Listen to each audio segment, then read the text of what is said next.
సౌండ్లు ఈ సౌండ్లు అన్ని సౌండ్లు జేబులో సౌండ్ ఉంటే ఉంటాయి. కాబట్టి మనోడు అట్లా ఎంజాయ్ చేస్తున్నాడు. మొదట వాడు చాలా సుఖపడ్డాడు.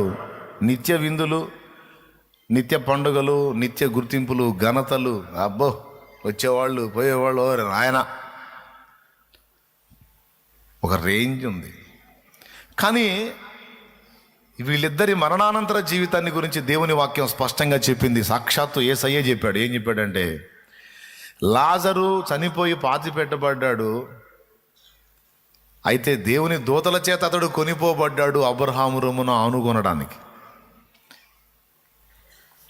ధనవంతుడు చనిపోయి పాతి పెట్టబడ్డాడు, అప్పుడు అతడు అగ్నిలో యాతన పడుచుండెను.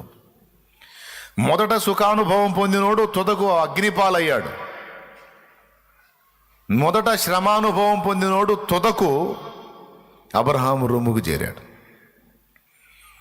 ఎప్పటికీ భక్తుల విధానం ఇదే. కాబట్టి నాకెందుకు ఈ శ్రమ, నాకెందుకు ఈ బాధ, నాకెందుకు ఈ కష్టాలు, నాకే ఎందుకు? దుర్మార్గులు, దౌర్భాగ్యులు, భక్తిహీనులు, అన్యాయం చేసేవాళ్ళు బాగానే ఉన్నారు, నేను అన్నీ అనుకొని అన్నీ కంట్రోల్ చేసుకొని దేవుడా భక్తుడా అనుకుంటా నేనేదో క్రమంగా బ్రతుకుతుంటే నాకు ఎదురు దెబ్బలేంది, నాకు ఈ విమర్శలేంది, నాకు ఈ అప్పులేంది, నాకు ఈ కష్టాలేంది, నాకు ఈ రోగాలేంది, నాకు ఈ రిపోర్ట్లేంది, నాకు ఈ సమస్యలేందని అప్పుడప్పుడు కొంచెం ఏడుపు వచ్చింది. బాధలు తట్టుకోలేక కూర్చొని ఏడిచి పాపం ఈ ఆక్రోశాన్ని వెళ్ళబోసేవాళ్ళు కూడా ఉంటారు. నా బోటోడు దొరికితే, అందరం ముందు కాదు, నా బోటోడు దొరికితే వాడి మీద వెళ్ళబోతారు ఈ ఆక్రోశాన్ని.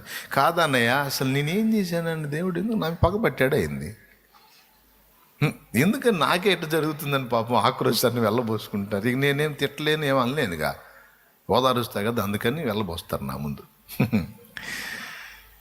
కానీ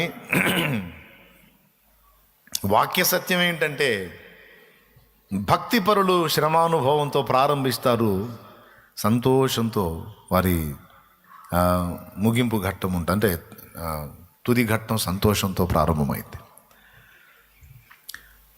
కాబట్టి భక్తిహీనుల అభివృద్ధి చూసినప్పుడు మోసపోవద్దు. భక్తిహీనులు, అనీతిమంతులు, అవిశ్వాసుల ఆశీర్వాదాలు చూసి, వారి హడావుళ్ళు చూసి, వారి ధన సౌఖ్యాలను చూసి భ్రమపడవద్దు, మత్సరపడవద్దు.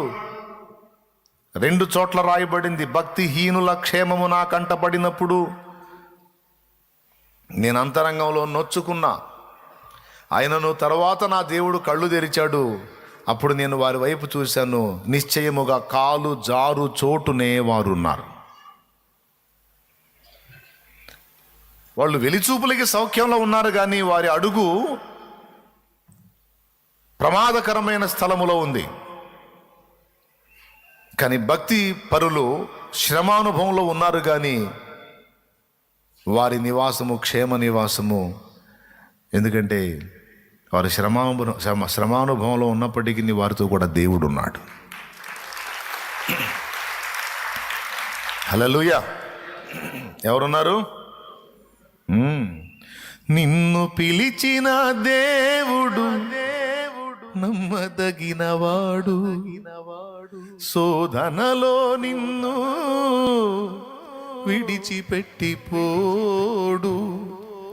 కంటి పాపల తోడు నుండి నిన్ను కాచుకుంటాడు, కన్న తండ్రిలా తోడు నుండి నిన్ను ఆదుకుంటాడు. స్తోత్రం, ప్రభువుకు స్తోత్రం చెప్తాం. కాబట్టి ప్రియులారా, మొదటి మాట, భక్తి పరులారా, శ్రమానుభవంలో ప్రయాణం చేస్తున్నారా? ముగింపు ఏంటి?